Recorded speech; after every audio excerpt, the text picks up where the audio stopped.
अस्सलाम वालेकुम। आज का जो हमारा नया टॉपिक है वो है फर्स्ट ईयर की केमिस्ट्री। जो हमारे पास न्यू बुक आई है हम उसको कोर्स को लेके चलेंगे। जो हमारे पास फर्स्ट ईयर की केमिस्ट्री की बुक है उसमें जो चैप्टर नंबर 1 है वो एक्चुअल में पीरियोडिक टेबल के रिलेटेड है। इसका नाम है modern periodic table. Modern periodic table and periodic properties. आज की वीडियो में ना हम सिर्फ और सिर्फ इसका इंट्रो पढ़ेंगे और इसका साथ साथ हम हिस्टोरिकल बैकग्राउंड पढ़ेंगे, ठीक है। तो जो हमारे पास जो इनिशियल पैराग्राफ है उसमें इन्होंने ये लिखा गया है कि जो हमारे पास पीरियोडिक टेबल है वो हमारे पास वो क्या है, सिंबल ऑफ केमिस्ट्री है। तो हम कहेंगे periodic table is actually a symbol of chemistry, ठीक है। उसके बाद उन्होंने ये बात कही है कि हमारे पास जो पीरियोडिक टेबल है वो एक complete source of knowledge. Periodic table is actually A complete source of knowledge, ठीक है। फिर उन्होंने ये कहा था कि हमारे पास जो हमारे पास है साइंस में ये एक टर्निंग पॉइंट था कि हमारे पास कि पीरियोडिक टेबल की डिस्कवरी जैसी science it is a turning point, ठीक है। उन्होंने फिर ये कहा है कि 118 एलिमेंट्स को अरेंज करना उसकी प्रॉपर्टीज़ की बेस के ऊपर, उसके एटॉमिक नंबर की बेस के ऊपर या उनकी इलेक्ट्रॉनिक कन्फिग्रेशन की बेस के ऊपर कहते हैं एक क्रूशियल टूल है हमारे पास केमिस्ट्री में। हम कह सकते हैं कि it is a crucial tool in chemistry. तो ये कुछ बातें थी जो इनिशियली 4 से 5 लाइन में उन्होंने लिखी हुई हैं। तो जो एक्चुअल में शुरू होता है हमारे पास सबसे पहले है हिस्ट्रिकल बैकग्राउंड। हम इसको ना थोड़ा डिटेल्स में पढ़ेंगे कि इसका हिस्ट्रिकल बैकग्राउंड क्या था।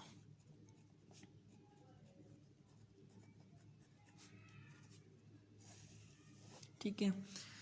तो आपकी जो बुक में लिखा हुआ है कहता है आज 300 साल पहले ना, मतलब कि 1700 ईस्वी में 17वीं सदी में कह सकते हैं ना, को उनके पास तकरीबन 12 एलिमेंट्स जो थे ना हमारे पास जाने जाते थे। हम लिख सकते हैं कि इन 1700 AD ओनली 12 एलिमेंट्स वर नाउन, ठीक है। मतलब जो 12 एलिमेंट्स थे वो जाने जाते थे। उसमें से कौन कौन से थे हमारे पास हमारे पास सबसे पहला था गोल्ड का था, सिल्वर था, उसके बाद हमारे पास कॉपर, उसके बाद आयरन, हमारे पास लेड हो गया, उसके बाद हमारे पास टिन हो गया, मरकरी हो गया, उसके बाद फास्फोरस, सल्फ़र, कार्बन, जिंक और आर्सेनिक। ये हमारे पास तकरीबन 12 एलिमेंट्स थे। 1 2 3 4 5 6 7 8 9 10 11 12 जी, ये 12 एलिमेंट्स जाने जाते थे। फिर कहते हैं कि हमारे पास 1700 के एंड में 1800 के स्टार्ट में ना हमारे पास एक साइंटिस्ट थे, उनका नाम था एंटोनी लेवोसियर। अच्छा, मे भी शॉर्ट क्वेश्चन में आपसे ये पूछ लें कि हमारे पास जो इनिशियली कितने एलिमेंट्स जाने जाते थे, या एमसीक्यूज में पूछ लें कि कितने एलिमेंट्स जाने जाते थे ना, या उनके नाम आपसे पूछ लें। तो ये शॉर्ट क्वेश्चन के लिए और एमसीक्यूज के लिए इंपॉर्टेंट है। तो सबसे जो पहले साइंटिस्ट हैं आपकी बुक में जो उनका इन्होंने जिक्र किया हुआ वो है एंटोनी लेवोसियर। जो एंटोनी लेवोसियर थे ये फ्रांस के केमिस्ट थे, साइंटिस्ट थे आप कह लें। ये जो फेमस थे उन्होंने एक थ्योरी पेश की थी, ऑक्सीजन थ्योरी ऑफ कंजम्पशन। ये आपकी बुक में नहीं लिखा हुआ, उन्होंने सिर्फ इतना लिखा हुआ है कि उन्होंने ना जो आपके पास उस वक्त जितने भी एलिमेंट्स नाउन थे, मतलब जितने भी एलिमेंट्स जाने जाते थे ना, उनको ना उन्होंने 2 कैटेगरीज में डिवाइड किया। तो हम कह सकते हैं classified noun elements in 2 categories. उसमें से पहले कैटेगरी क्या थी, मेटल्स की, ठीक है। जो दूसरी कैटेगरी थी हमारे पास वो है नॉन मेटल्स की, ठीक है। उनके पास ये ना, फिर हमारे पास एक साइंटिस्ट आते हैं तकरीबन वो है 1829 में, उनका नाम है डोमरेनियर। इसका जिक्र आपने 9 की केमिस्ट्री में भी किया होगा ना, उन्हें आपने वहाँ पे आपने पढ़ा होगा। अच्छा, उन्होंने क्या किया, जो एलिमेंट्स थे जिनकी प्रॉपर्टी सिमिलर थी ना उनको एक ही ग्रुप में अरेंज किया। मीन्स कि उन्होंने 3 एलिमेंट्स का ग्रुप लिया और उनका नाम दे दिया ट्राइड्स। हम कह सकते हैं he arrange 3 elements of similar properties in a group. ठीक है, फिर उन्होंने उस ग्रुप का नाम दिया था ट्राइड्स। ठीक है, तो हम कह सकते हैं कि he arrange 3 elements of similar properties in a group which are called triads. तो उसमें जो नोट करने वाली बात थी कि हम उन्होंने बुक में लिखा कि नोटिंग डैट। अच्छा, नोट करने वाली बात उसमें क्या थी कि जो आपके पास सेंट्रल एलिमेंट होगा ना, सपोज करो मेरे पास एक एलिमेंट है ए, एक एलिमेंट है बी और एक एलिमेंट है सी। कहते हैं जो आपके पास सेंट्रल एलिमेंट होगा उसका जो एटॉमिक मास होगा, आपके पास जो दो एक्सट्रीम एलिमेंट्स होंगे ना उनके एटॉमिक मास का एवरेज के बराबर होगा। मैं कहता हूँ हमारे पास एक है जो एटॉमिक मास है वो है 1 और सी का जो एटॉमिक मास है वो है 3। तो इन दोनों का जब मैं एवरेज लूँगा मेरे पास सेंट्रल एटम का या सेंट्रल एलिमेंट का मेरे पास एटॉमिक मास निकल आएगा। तो 3 + 1 = 4, 4 डिवाइडेड बाई 2 हमारे पास क्या आता है 2। तो जो आपकी बुक में उन्होंने एग्जांपल दी गई है हमारे पास वो है लिथियम की, सोडियम की और पोटाशियम की। लिथियम का हमारे पास एटॉमिक मास है 7 और पोटाशियम का हमारे पास एटॉमिक मास है 39, जो हमारे पास सोडियम का लिखा था 23 का। ठीक है, इस तरह के हमारे पास उन्होंने एक्सप्लेन किया गया था। लेकिन ये जो रूल्स था ना ये कुछ ही एलिमेंट्स के ऊपर अप्लाई हो रहा था, नॉट ऑल एलिमेंट्स। और जैसे एलिमेंट्स भी थे कि जिनकी प्रॉपर्टीज़ भी मैच नहीं हो रही थी ना, तो उन्होंने एक ग्रुप में उनको अरेंज किया हुआ था। जिस वजह से ये भी एक्सेप्ट नहीं था। तो उसके बाद एक और साइंटिस्ट थे, उन्होंने हमारे पास उनका नाम है न्यूलैंड ऑक्टेव। ठीक है, इनके बारे में भी आपने पढ़ा होगा 9th की केमिस्ट्री में। तो उन्होंने क्या किया, एलिमेंट्स को पहले अरेंज किया एटॉमिक मास के ऊपर। फिर उनका ये कहना था कि जो आपके पास जब उनके arrangement according to their arrangement या हिज अरेंजमेंट कह सकते हैं कि जो आपके पास 8वां एलिमेंट होगा ना, तो उनको आपके पास जो अगर अरेंज करते हैं आपके पास जो 8वां एलिमेंट होगा उसकी जो प्रॉपर्टीज़ होंगी आपके पहले एलिमेंट के साथ मैच कर रही होंगी। ठीक है, हम कह सकते हैं कि ही अरेंज्ड एलिमेंट्स, ठीक है, इन ascending order of their atomic mass। ठीक है, इसमें नोट करने वाली बात क्या थी, properties of every 8 element were similar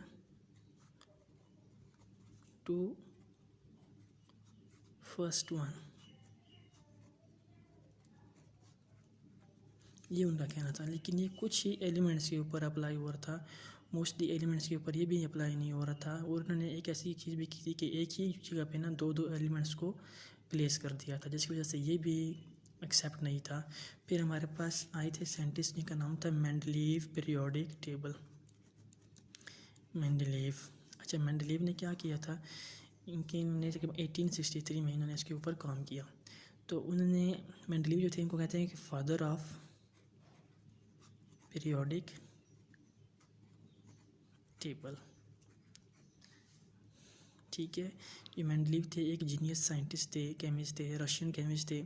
उन्होंने एलिमेंट्स को पहले एटॉमिक मास के ऊपर अरेंज किया, 8 वर्टिकल कॉलम्स बनाए थे। और इनकी ये खासियत थी कि उन्होंने कुछ ऐसी पोजीशन भी ओपन करके रखी थी कि जो हमारे पास फ्यूचर में एलिमेंट्स आएंगे वो डिस्कवर होंगे और उनकी पोजीशन फलानी जगह पे होनी है। और जो प्रैक्टिकली बाद में प्रूफ भी हुआ था, कुछ एलिमेंट्स आए थे फ्यूचर में जो वाकई में वही उनकी पोजीशन जो वही पोजीशन बताई, जो पोजीशन है ना मेंडलीव ने हमें पास बताई थी। तो हम कहते सकते हैं कि मेंडलीव जो था ना, ये arranged elements in 8 vertical columns on the basis of their atomic mass। ठीक है, तो ये उन्होंने साइंटिस्ट ने ये काम किया था जो अच्छा, जो पीरियोडिक टेबल के लिए ना बहुत ही मतलब अच्छा था। ये कुछ न हद तक कि हमारे पास जो पीरियोडिक टेबल था बेहतर हो रहा था ना, कि उन्होंने एटॉमिक मास के ऊपर एलिमेंट्स को अरेंज किया, 8 वर्टिकल कॉलम्स बनाए थे। उनकी एबिलिटी थी कि उनके पास एक अच्छा काम ये था कि उन्होंने कुछ ऐसे एलिमेंट्स के लिए भी पोजीशन पे ओपन करके रखी थी कि जो फ्यूचर में आएंगे और उनकी पोजीशन फलानी जगह पे होनी है। ठीक है। फिर हमारे पास थे मेंडलीव के बाद एक और साइंटिस्ट हमारे पास, उनका नाम था, अच्छा ये जो है ये पहले उनका नाम मेरे भी आपने ना सुना हो 9th-10th में, उनका नाम था लूथर मेयर। क्या नाम था उनका? Luther mayor. इन्होंने भी इसी साल इसके ऊपर काम करना शुरू किया। इन्होंने किया क्या था, उन्होंने सिर्फ और सिर्फ ग्राफ ड्रा किया, जो पीरियोडिक टेबल मेंडलीव ने एक्सप्लेन किया था ना उसका ग्राफ ड्रा कर दिया। उन्होंने वाई एक्सिस पे उन्होंने एटॉमिक वॉल्यूम ले लिया, ठीक है, और एक्स एक्सिस पे उन्होंने एटॉमिक मास ले लिया, ठीक है। तो हमारे पास कुछ इस तरह का ग्राफ आ रहा था, ठीक है। आपकी बुक में इन्होंने लिखा हुआ है कि उन्होंने ग्राफ ड्रा किया, ये जो उन्होंने वाई एक्सिस पे एटॉमिक वॉल्यूम ले लिया और एक्स एक्सिस पे एटॉमिक मास ले लिया। तो ये जो ग्राफ था इन्होंने ना इनको पीक्स का नाम दे दिया था। अब ये जो ऊपर जा रहे हैं इसको कह सकते हैं ये असेंडिंग ऑर्डर है, ठीक है। वो ये जो नीचे आ रहा है इसको कह सकते हैं ये डिसेंडिंग ऑर्डर है।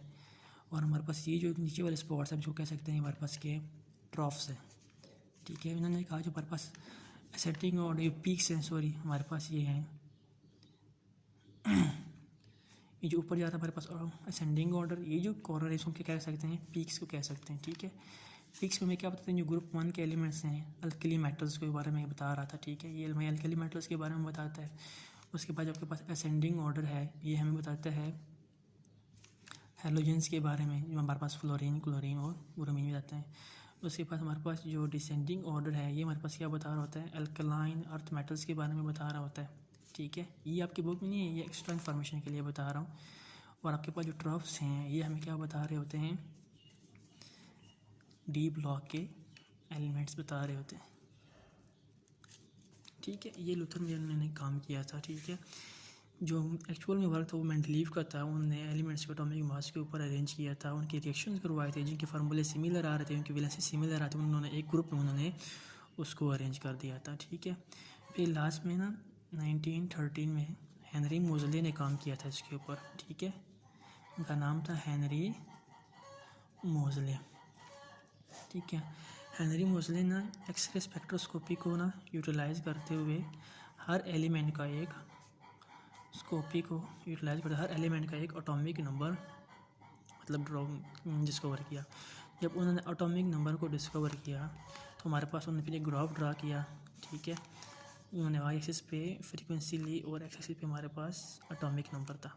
तो उनके पास जो ग्राफ था वो स्ट्रेट लाइन आ गया था। मोजले ने ये भी काम किया था कि उन्होंने यहाँ पे एटॉमिक मास लिया और यहाँ पे फ्रीक्वेंसी ली, लेकिन हमारे पास ग्राफ सिमिलर प्रॉपर्टीज़ की तरफ नहीं आ रहा था।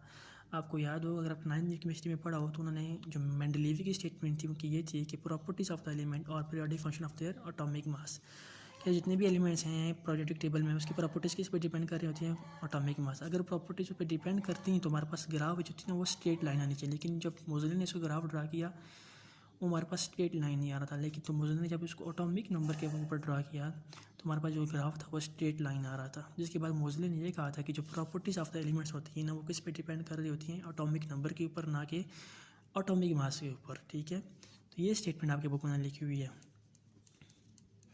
Properties of the element or periodic function of their atomic number, ठीक है। ये वाली चीज़ें थी इसमें। जो मोस्टली जो चीज़ें याद करने वाली हैं आप कह सकते हैं कि हेनरी मोजले की स्टेटमेंट क्या थी, ठीक है, कि उन्होंने कैसे एटॉमिक नंबर को डिस्कवर एक्सरे स्पेक्ट्रोस्कोपी को यूटिलाइज़ करते हुए ना उन्होंने डिस्कवर। बाकी तो हमारे पास MCQs में बेस में पूछ सकते हैं कि जो लूथर मेयर ने क्या किया था, उन्होंने मेंडली पीरियोडिक टेबल का ना ग्राफ ड्रा कर दिया, वाई एक्सिस पे उन्होंने एटॉमिक वॉल्यूम ले लिया और एक्स एक्सिस पे उन्होंने एटॉमिक नंबर ले लिया, ठीक है। फिर हमारे पास साइंटिस्ट थे मेंडलीव। हाँ जी, मेंडलीव ने एक अच्छा काम किया था, उन्होंने एलिमेंट्स को ना एटॉमिक मास के ऊपर अरेंज किया, उन्होंने वर्टिकल कॉलम्स में मतलब उन्होंने ग्रुप्स में इनको अरेंज किया था, ठीक है। तो उन्होंने ये बात की थी कि जो जितने भी एलिमेंट्स हैं उनकी प्रॉपर्टीज़ किस पे डिपेंड कर रही होती हैं, एटॉमिक मास के ऊपर डिपेंड कर रही होती है। न्यूलैंड ऑक्टव का यही सीन था कि उन्होंने कहा था, पहले उन्होंने एलिमेंट्स को एटॉमिक मास के ऊपर अरेंज किया। उन्होंने कहा था जो आपके पास हर 8वां एलिमेंट होगा उसकी प्रॉपर्टीज़ किसके ऊपर मैच कर रही होंगी, पहले एलिमेंट के साथ मैच कर रही होंगी। लेकिन ये प्रूफ नहीं होता, मतलब कुछ एलिमेंट्स के ऊपर अप्लाई नहीं हो रहा था इसको सही, मतलब ये भी रिजेक्ट हो गया था। ठीक है, उसके बाद हमारे पास डुब्रेनियर थे, उन्होंने ड्रॉइड्स का कॉन्सेप्ट दिया था। एंटोनी लेवेशियर, आई थिंक मेरे ख्याल में आपके कोर्स में ना एक एंटोनी लेवेशियर होंगे जो न्यू है आपके लिए, और एक लूथर मेयर होंगे। ठीक है, बाकी तो आपने 9वीं केमिस्ट्री में पढ़ा होगा। ठीक है, तो MCQs के लिए ना इनके काम सीख लें, या जो इनके जो है वो याद रख लें, और हमारे पास ये जो मोज़ले है इसकी स्टेटमेंट याद कर लें। ठीक है, और जो 12 एलिमेंट्स थे, इन ये MCQs के तौर पे पूछ सकते हैं, वो जो कौन कौन से एलिमेंट्स थे ये भी मे भी शॉर्ट क्वेश्चन में आपसे पूछ सकते हैं। आई थिंक आपको समझ आ गई होगी, जो समझ नहीं आई तो आप कमेंट सेक्शन में आप क्वेश्चन पूछ सकते हैं। तब तक के लिए अल्लाह हाफिज़।